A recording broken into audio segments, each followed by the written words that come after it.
Oui, bonjour, monsieur Gérard Baptiste. Bonjour. Merci d'avoir accepté de donner l'entrevue au Montréal africain. Aujourd'hui, nous allons parler de cancer. Vous êtes spécialiste en oncologie médicale. C'est ça. Vous aussi professeur à l'université McGill au département de médecine et oncologie. Oui. Vous dirigez également le département SIGAL, département d'oncologie, et ici aussi à l'hôpital général juif. On aimerait ça que vous nous parliez un peu du cancer. Vous savez, aujourd'hui, le cancer constitue la première cause de décès au pays, au Canada. Mais on aimerait juste savoir pourquoi c'est devenu comme ça. Parce que dans les années passées, ce n'était pas comme ça. Aujourd'hui, qu'est-ce qui explique cela? Il faut comprendre que bien si on a réussi d'avancer dans certains types de cancers, ça reste un problème sérieux. Okay. En même temps, il y avait une amélioration du traitement de l'autre grande cause de mortalité, c'est les maladies cardiovasculaires. Oui. Mais le cancer reste sérieux et un grand défi. Oui, oui, oui. Et oui. il y a aussi une augmentation de certains types de cancers. Par exemple, le cancer plus fréquent dans les femmes Oui. est le cancer des seins, mais la mortalité à cause du cancer parmi les femmes est le premier est le cancer pulmonaire. Ah. Ça veut dire on voit une augmentation probablement à cause de la tabac des cancers de sein dans les femmes et surtout les jeunes femmes. Okay. La diète est aussi un problème et il faut le régler. Oui. Oui, docteur Baptiste, vous savez, peut-être il y a 10 ans, 30 ans, oui. Bon, je crois qu'il y avait le cancer, il y avait tous ces facteurs-là qu'on appelle les facteurs de risque, que ce soit exogène ou ça existait. Oui. Mais maintenant, puis le cancer n'occupait pas cette place-là, cette première place. Oui. Mais qu'est-ce qui s'est passé entre-temps? Pourquoi c'est devenu comme ça? Encore, je pense que principalement, ce n'est pas une augmentation du cancer, mais une diminution de mortalité d'autres causes. Le cancer se règle aussi. Il y a certains cancers qui commencent à se diminuer, par exemple la mortalité à cause des cancers de l'estomac, la mortalité à cause du cancer des seins devient de plus en plus plate. Il ne se monte pas encore et on commence à avoir une diminution ou des signes qu'une diminution s'en vient pour le cancer des seins. Des autres, comme pulmonaire, ils continuent à se monter et ça c'est à cause de la tabac. Ah, le tabac, ok, pour le cancer pulmonaire, oui. La mode de vie est un élément très important. Mais le message, ce n'est pas que la mortalité du cancer se monte pour tous les cancers, dans tous les domaines, toutes les populations. Il y a des gains qui étaient faits pendant les 10, 20 années passées et ça avance très vite maintenant. Oui. On verra des grands avancements dans les prochaines années. Ok. Mais justement, où en est la médecine présentement en termes de cancer? Parlez-nous un peu de ces avancements. Oui, c'est une période très intéressante et très positive parce qu'on comprend maintenant de plus en plus les éléments moléculaires du cancer, de tous les cancers.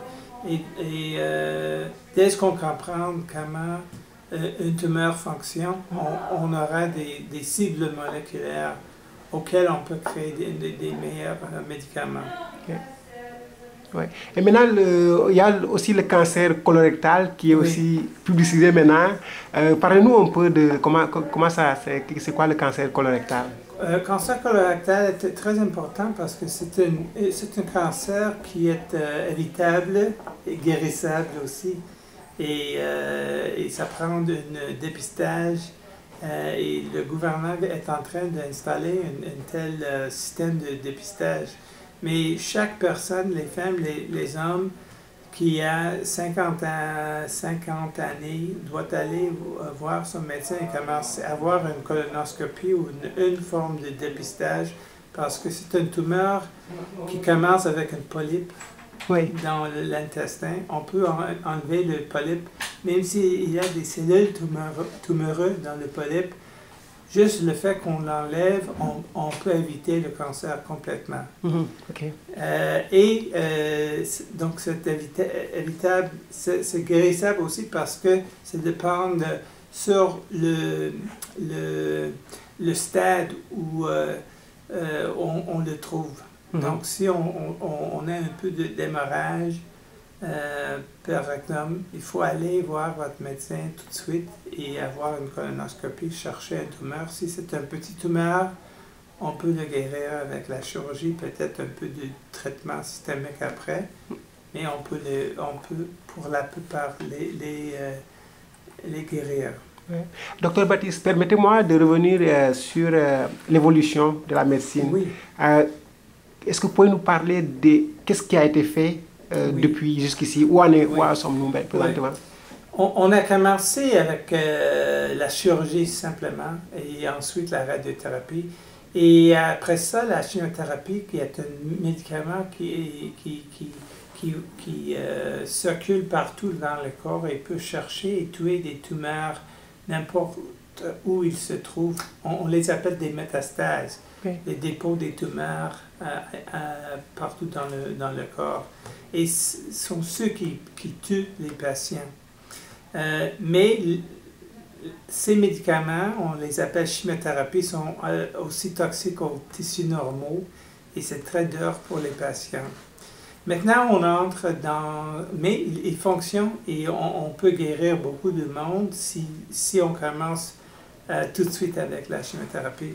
Et maintenant, on entre dans une nouvelle époque, celui de médecine personnalisée et médecine ciblée.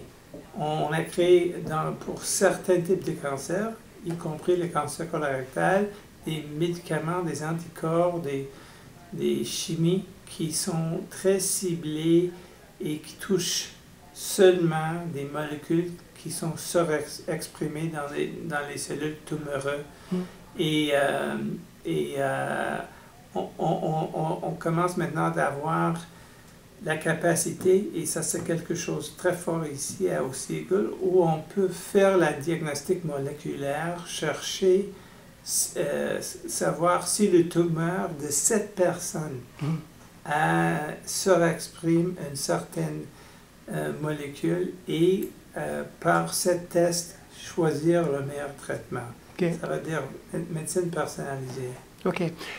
Parlez-nous un peu de la situation dans le monde. Est-ce qu'on peut affirmer que le cancer est plus développé à l'Occident que ailleurs? Ou bien on ne peut pas affirmer cela?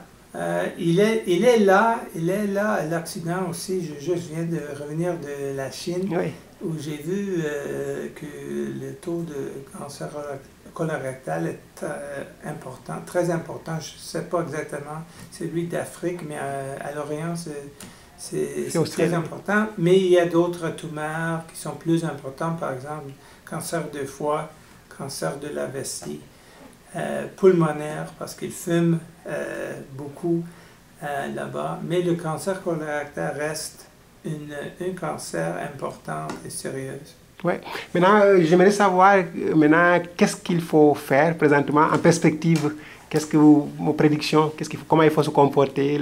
Moi, je pense que c'est un futur très, très positif. Avec le dépistage, on va trouver beaucoup plus de patients dans lesquels on peut trouver des polypes et éviter le cancer, ou trouver des tumeurs très débutantes et guérissables. Mais aussi, même pour les cancers plus avancés, on a des meilleurs traitements, moins toxiques, plus efficaces. Et c'est pas seulement les médicaments, on est en train de faire une étude pan-canadien selon des résultats préliminaires qui disent que l'exercice va augmenter l'efficacité du traitement. Donc, il y a des autres éléments, pas seulement le tumeur, mais le hôte et les modes de vie qui vont changer, pas seulement le risque du cancer, mais aussi les résultats des traitements anticancéreux. Ok. Maintenant, ça va être la dernière question, Dr Baptiste. Est-ce que le cancer atteint plus d'hommes que de femmes ou bien vice-versa? Est-ce que vous avez ces résultats-là? C'est selon le cancer colorectal, plus fréquemment dans les hommes que les femmes. Oui. Évidemment, cancer de sein,